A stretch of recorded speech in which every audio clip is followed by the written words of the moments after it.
Hello, my name's Jenny and I'm 27 years old.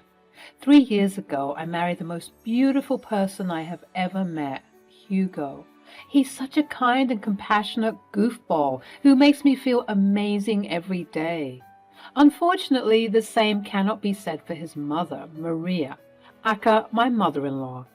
She, for some reason, has always had it out for me since day one, and I get it. That's her precious baby boy, and she doesn't want to see him get hurt. She's just interested in protecting his best interest, but I genuinely do believe that she takes things overboard sometimes. She's the type of person who does seemingly small and innocently naive injustices to people, but in reality, she deliberately pushes your buttons and gets on your nerves to make you seem like you're the crazy one. I know we all know someone like that in our lives. Unfortunately, I have to deal with this person because she's my mother-in-law. Anyhow, I was raised differently. I'm the type of person who calls people out on their nonsense, and I tend not to hold back. I think this is why Hugo fell in love with my personality, because he's more of a quiet, soft-spoken person. And just like the saying goes, opposites do indeed attract. I studied a bit of psychology, so believe me when I say that I know that Maria, my mother-in-law, has bad intentions.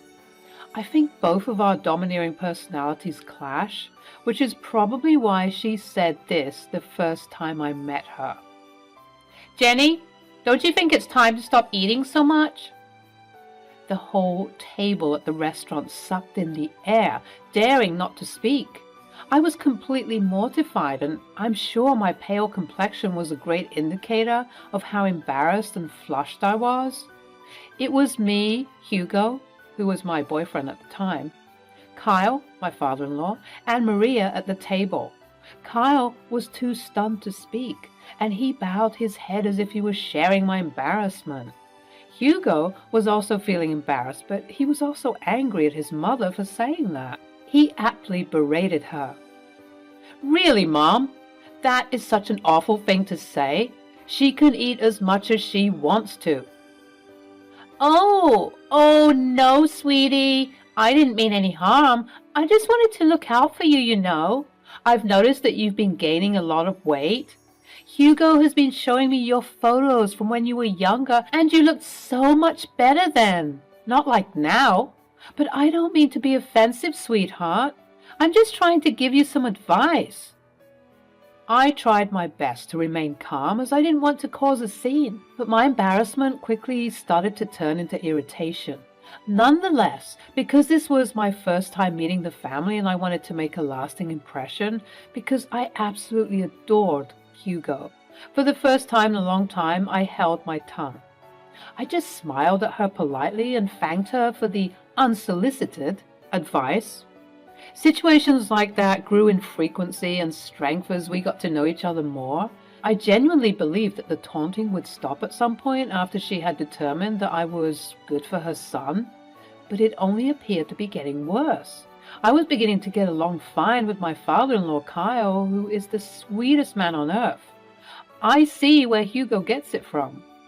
As much as I was growing closer and closer to everyone else in Hugo's family, Maria appeared to be the only one who disliked me, and for no apparent reason as well.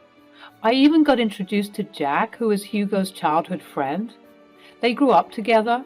Kyle and Maria practically consider him as a second son. Even though Hugo's whole heart was open to me and it appeared as though his family accepted me with open arms, even his extended family as well as Jack, it was just Maria who had an issue with me. I'm so grateful for the love and support I managed to identify from the vast and overwhelming majority of Hugo's family.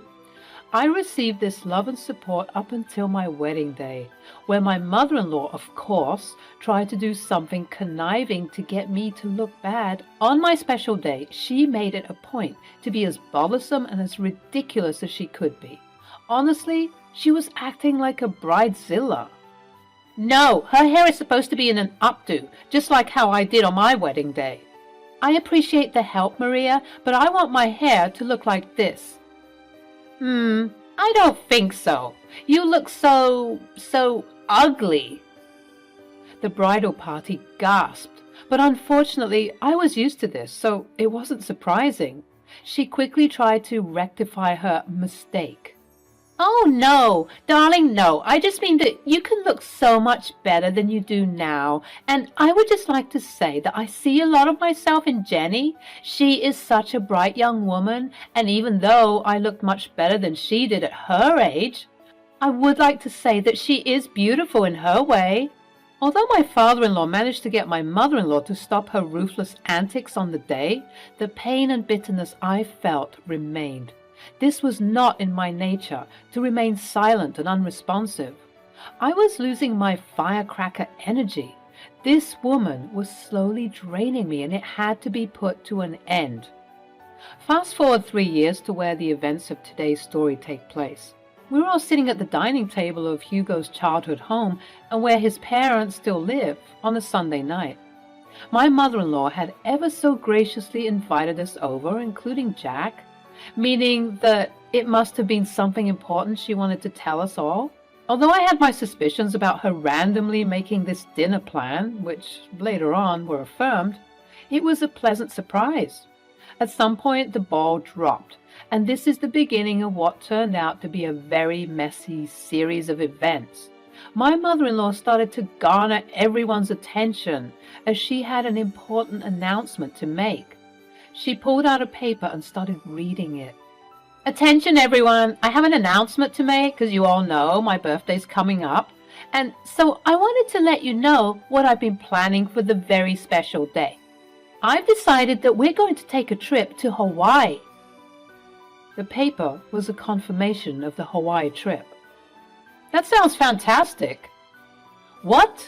That's amazing. Jenny, I've always wanted to go to Hawaii. Oh my goodness, this is great news. I'm so excited. I don't even know what to say. Thanks so much, Mer. Oh, actually, you're not coming. Honey, what are you talking about? This wasn't part of the plan. I made some last-minute arrangements and managed to cancel her ticket before they gave us extra charges. Oh, so my ticket was already bought? She just went ahead and canceled it? Why does this woman hate me so much? Mom, what are you talking about? Jack and I seemed to be the only ones silent in this whole situation, as a whole flurry of harsh words was exchanged back and forth. Eventually, after some poking and prodding for a decent enough excuse, Maria finally stated, Okay, fine. I'll tell you the reason why I thought it best that Jenny sits this family event out. As you all know, I'm getting a little bit older, and I've decided that I want the remaining years of my life to be centered on being around the people I care most about. Unfortunately, Jenny just doesn't belong on that list. Wow, Mom, really? What is wrong with you?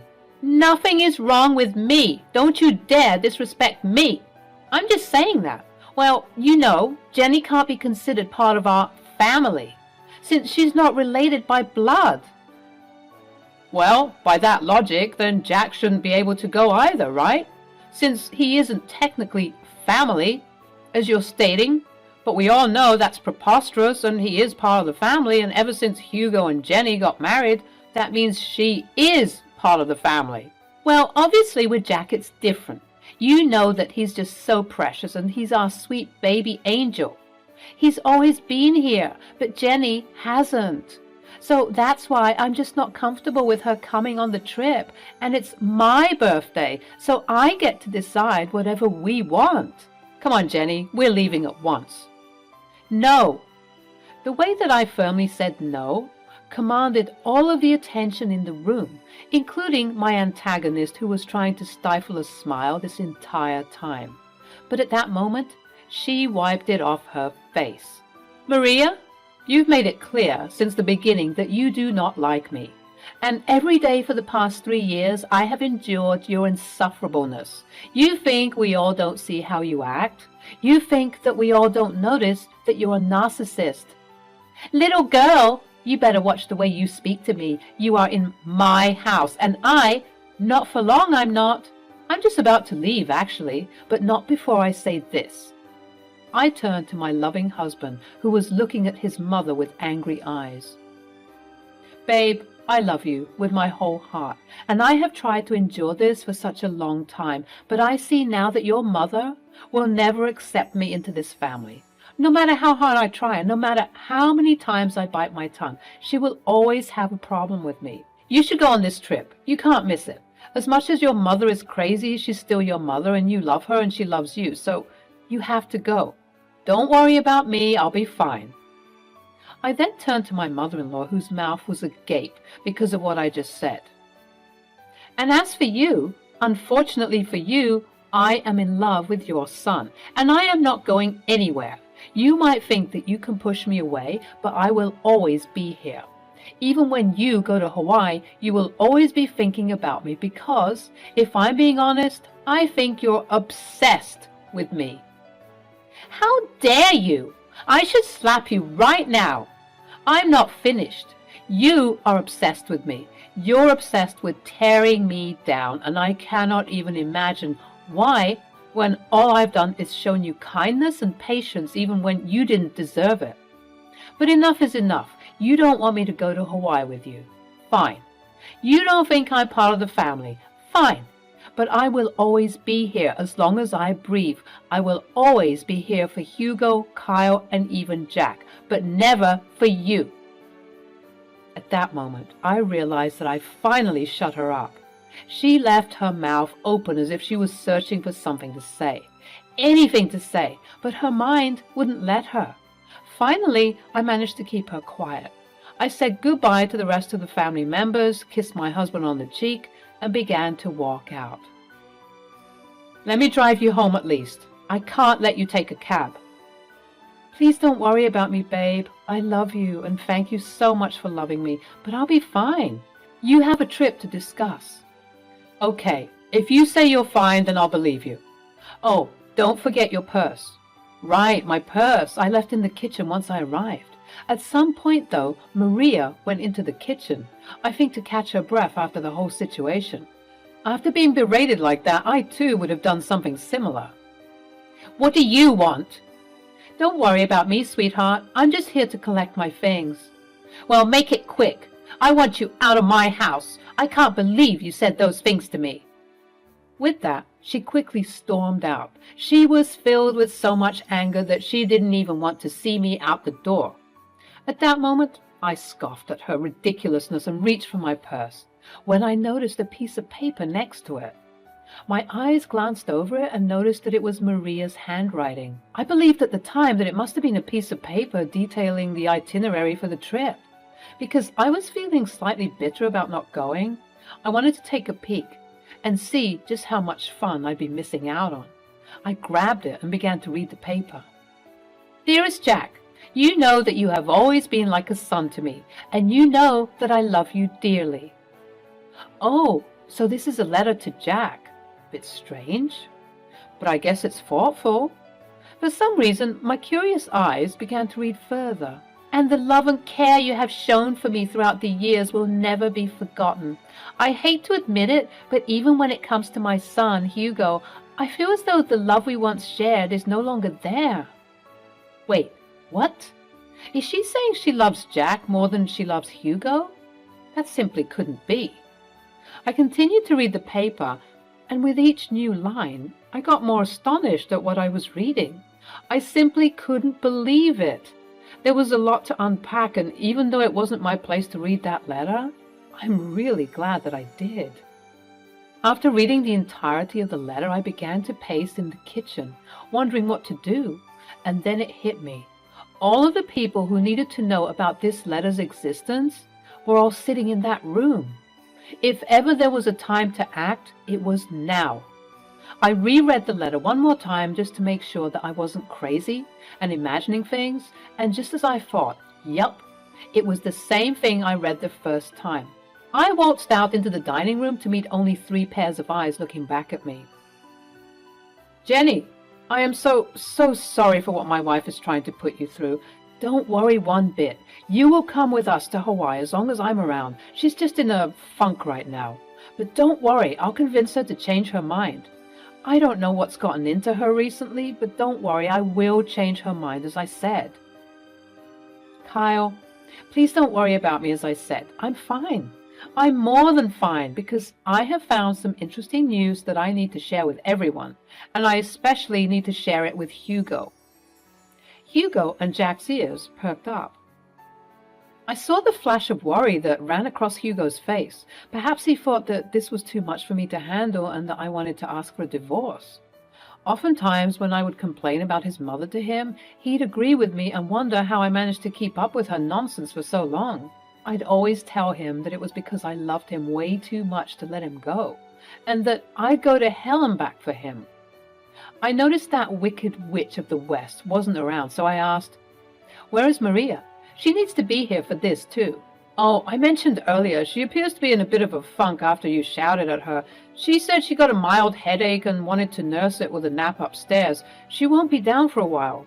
You know how she gets about her beauty sleep." I was all too familiar with Maria's awkward and unnecessary routines and regimes that would often inconvenience others. I huffed in irritation. "This is just really important. She has to be here." "It's okay, Jenny, you can tell us. And we'll inform her when she wakes up." I hesitated, considering the information that I knew. I wanted to see the redness on her face from embarrassment. "I think you should just go ahead and tell us. Sweetie, it's okay. And you know, Hugo has anxiety. It would be bad to keep him waiting." That was true. Hugo's anxiety got really bad at times, and I could see him begin to fidget from the anticipation. "Okay, fine. I'll show you guys what I found. When I was in the kitchen collecting my purse and getting ready to leave, I found something interesting that I think you all need to know about." I pulled out the paper I found and began to read. It reads, "Dearest Jack, you know that you have always been like a son to me, and you know that I love you dearly, and the love and care you have shown for me throughout the years will never be forgotten.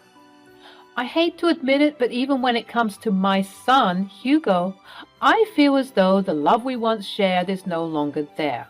What is she saying? What is this?" I continued reading.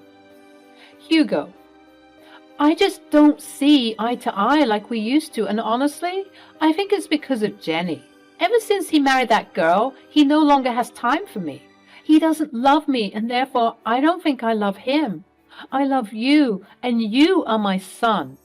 With that being said, I want to let you know that I am going to update my will so that you inherit all of my belongings and not Hugo.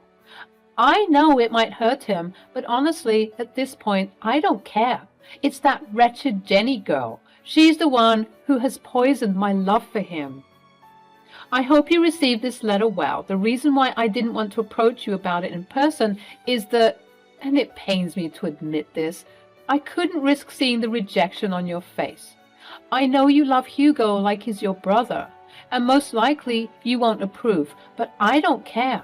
I'm giving you everything. The money, the house, the cars, and even my small businesses. They're all yours, whether you like it or not. If you want to talk about this further, please call me and we can discuss it.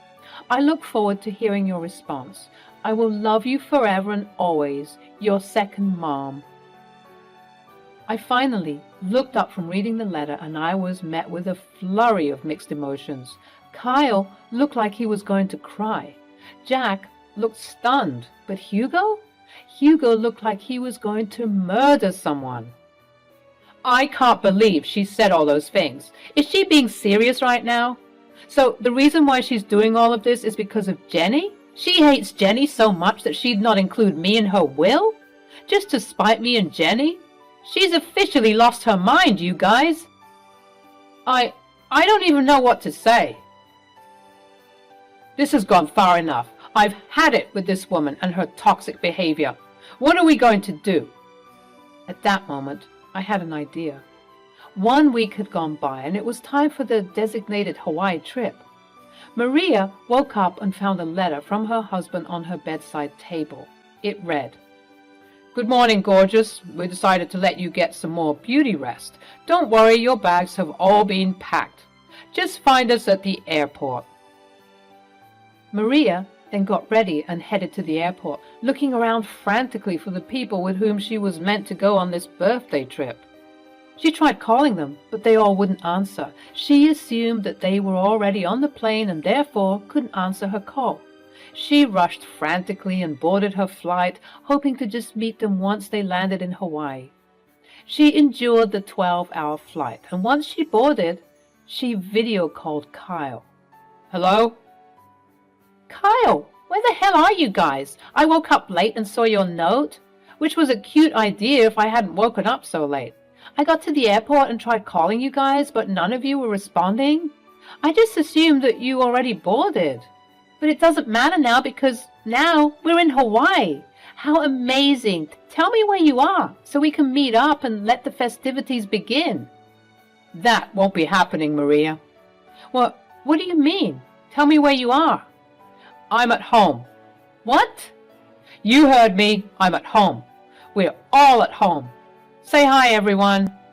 Kyle panned out his phone to show that everyone, himself, Jack, Hugo, and me, were all in his house, sitting at the same dining table where we all heard the tragic news from a week before.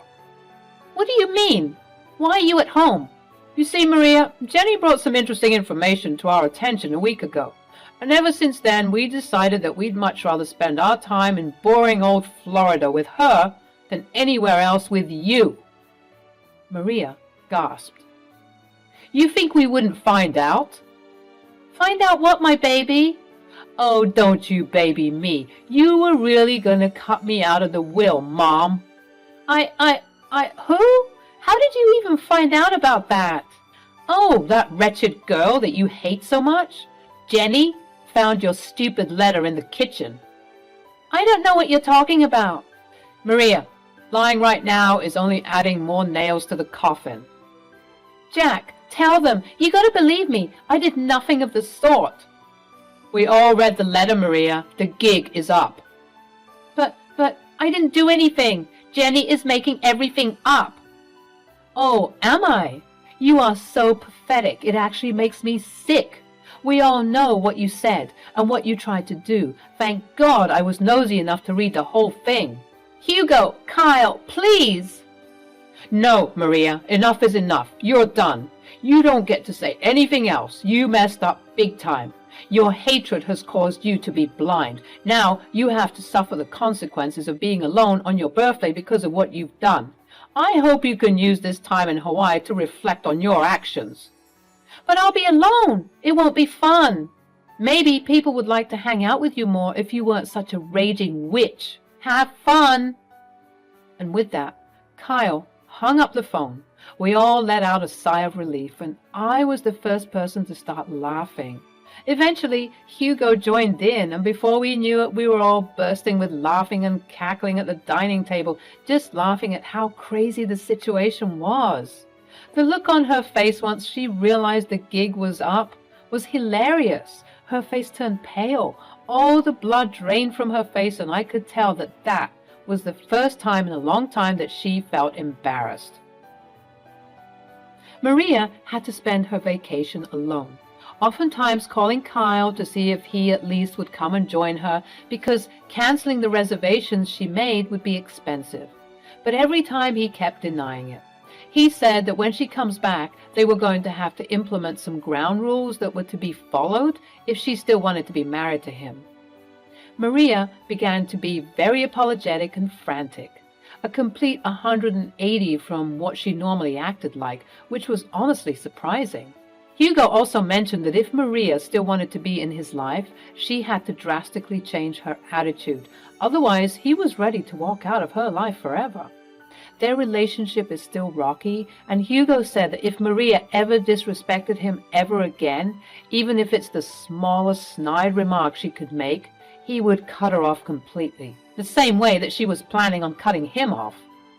As for Jack, he thought it best to stop being so nice to Maria, as it was clearly enabling her toxic behavior.